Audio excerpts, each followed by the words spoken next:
Do you need a car that you can look at like, and when you drive it, it makes you go, woo! Well, here it is, the Jaguar F-type. Coming up on 10 years since its launch.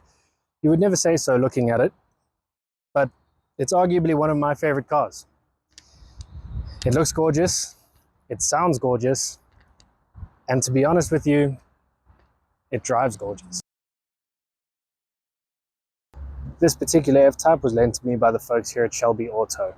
I will put a link to their website in the description. I would suggest you go and have a look. They have a showroom full of cars. There's something there for everybody. So a big thank you to them for letting me use this car today. So starting off with the exterior design, as you can tell, this car is very, very nice to look at.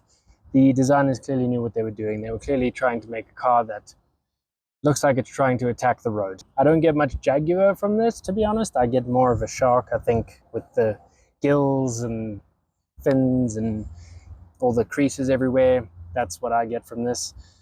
But Jaguar recently released a new one, and the main design differences they had was they moved the lights. I personally prefer the way that this one looks, but let me know down in the comments, what do you think? This car looks good from any angle. The side profile of this car is striking. You have lines that seem to go on forever. However, for me, I feel like the silhouette of the car is slightly ruined by the soft top. I prefer the hard top version. I just feel like the lines flow better.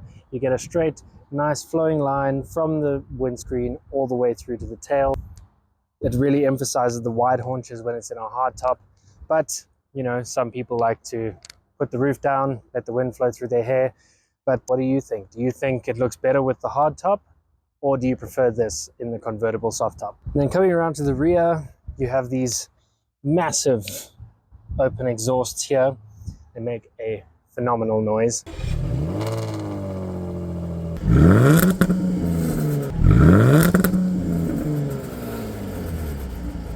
And then you have these beautiful headlights here at the back. However, I do feel like they make the car look like it's almost disappointed at you for being behind it. So if this is the view you're seeing, good luck trying to get in front. Climbing into the F-type, you immediately feel like you're in a sports car, as the outside would suggest. But inside, you don't feel like they've skimped on the luxuries. I mean, you have these beautiful switches, you have high quality materials everywhere, the dash is soft touch, the doors are soft touch, you have leather everywhere. The only place you start to feel they've cheaped out a little bit is a little bit lower down, like here on the door, for example, in the door bins. These are pretty scratchy, thin plastic, and you do touch those, so you are going to feel that. However, the practicality side, it's decent for a car this size. I mean, you have a decent sized glove box. It's big enough for the manual and whatever paraphernalia you might need to put in there. You have some cup holders as well. Then underneath here, underneath the armrest, you do have some storage. It's not super deep, but you know, it'll fit in all the cables and whatnot that you need. You have an aux jack, you have an auxiliary jack, you also have a 12-volt socket in here as well. There's also the little chip for the navigation. Now, the infotainment system itself, it's not the best. I've definitely used better infotainment systems. Bearing in mind that this particular model is 6 years old, I'm sure it was plenty good enough for the time. One thing I am very happy about is there are knobs and buttons for the climate control. Now, most people are going with touchscreen, you know, climate controls these days, and that's fine. But personally, I prefer having knobs and buttons and things to touch and fiddle with. And it's also just easier. When you're driving, you don't have to worry about fiddling through a menu to get to your climate control. All you have to do, press a button and adjust your climate control with these 3 knobs on the dash, and you're ready to go. There are a couple of gimmicky items in here. So if we just...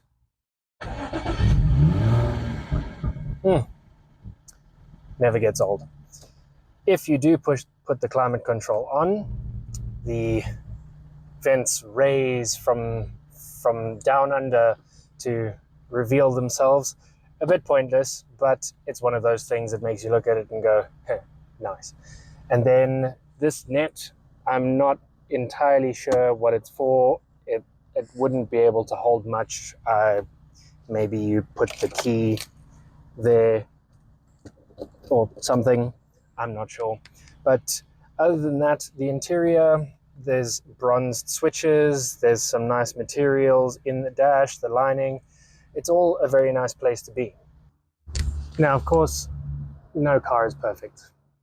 One of the biggest issues with the Jaguar F-type is the boot space. Unfortunately, this one was bought with a spare wheel, which means the boot looks like that. Now, I don't know who thought this was a good idea. I don't know who approved this at Jaguar, but you can barely fit anything in here without the spare wheel. Now you throw a spare wheel in it and there's no space for anything. I mean, you might be able to fit a book, or maybe a loaf of bread if you go to the shops. I don't know what the plan was with this. Now, if you are someone who drives a Jaguar, odds are you like to do things on the weekends like golf or cycle. You're not fitting a golf bag anywhere in this. Now, I understand buying a sports car, you're not buying it as a people carrier, you're not buying it to carry around loads of luggage, but that's just ridiculous.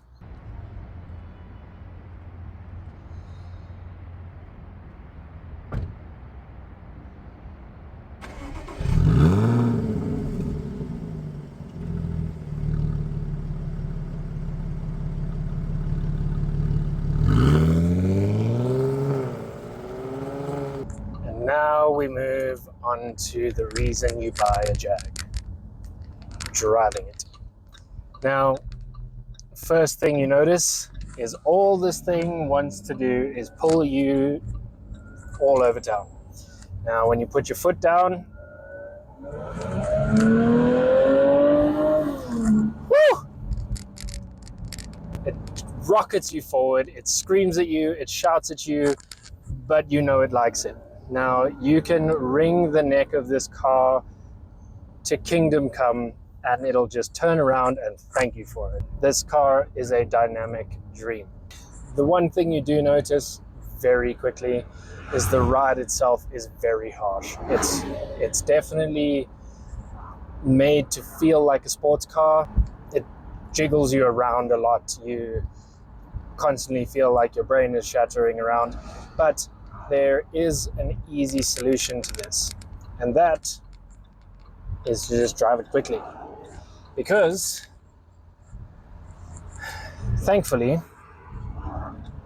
the quicker you go, the smoother the suspension gets. So to avoid the whole jiggling your brain around problem, all you need to do is find a straight piece of road and put your foot down. The sounds this car makes are intoxicating. It's something that you only really get to experience it once, but once you have experienced it, you want to do it again and again and again. You never get tired of the noise, the pops and bangs, the loud crackle.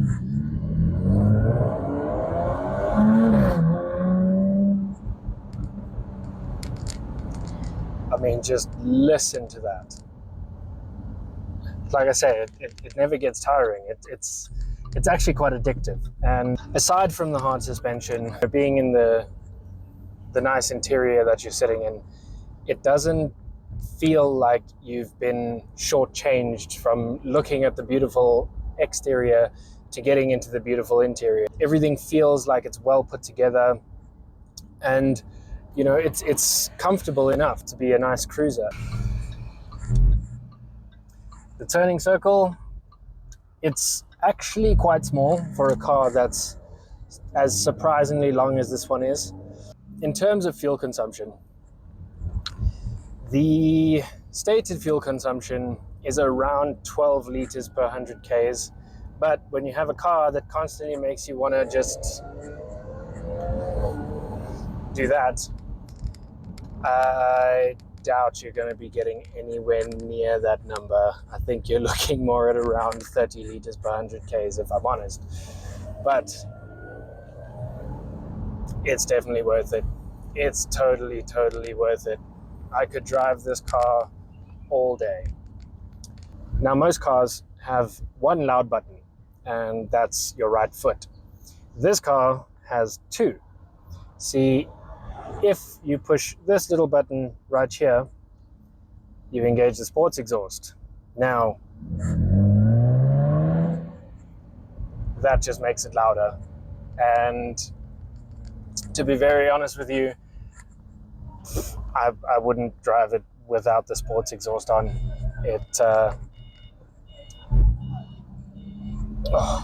It's just so much fun. It's so enjoyable.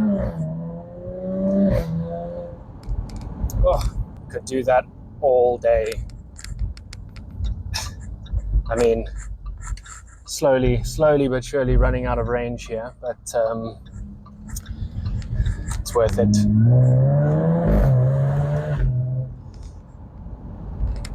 It honestly feels like driving an animal, because it just makes a whole bunch of animalistic noises. It growls at you on the way up. When you change up, it snorts at you, as I'm sure you've heard. 3, 2, 1, go. Oof.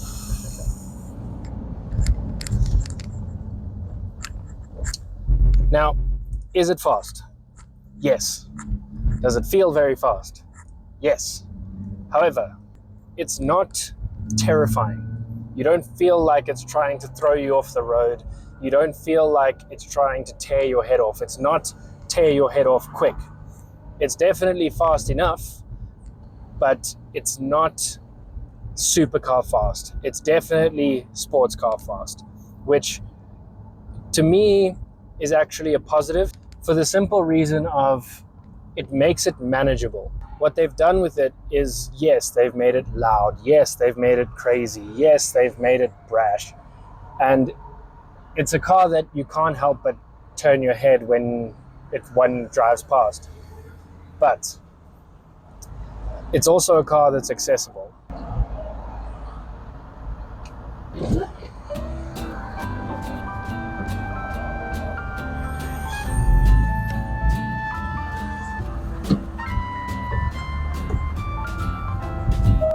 It's easy enough to control. The throttle response isn't jerky. You don't feel like it's trying to throw you around and thrash you around. So you can control the power, so you don't need to worry about driving through a school zone and, all hell breaks loose. So you can control the power. You can easily cruise around at 48 kilometers an hour, 20 kilometers an hour. You don't feel like you have to thrash it all over the city. But you find yourself really wanting to, a lot. The car is happy to sit and let you peter around at very few kilometers an hour. But you find yourself not wanting to. You find yourself wanting to thrash the car around. You find yourself wanting to do that. So it really is a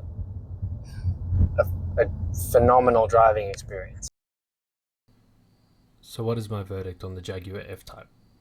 Well, it's a great sports car with a larger-than-life personality that really makes you feel in charge of the road when you drive it. Its stunning looks and comfortable interior make you feel like you are driving a premium product. Having gotten to experience the car, I understand why it was so popular at the time of its launch, and is still popular to this day. It does have its faults though. A harsh ride, high fuel consumption, and a lack of boot space may make it a difficult daily driver. However, I feel these are small prices to pay for the package you get. With the car I tested being a 2017 model and coming in at 630,000 Rand, a used Jaguar F-type may be the affordable introduction to the performance car market you've been looking for.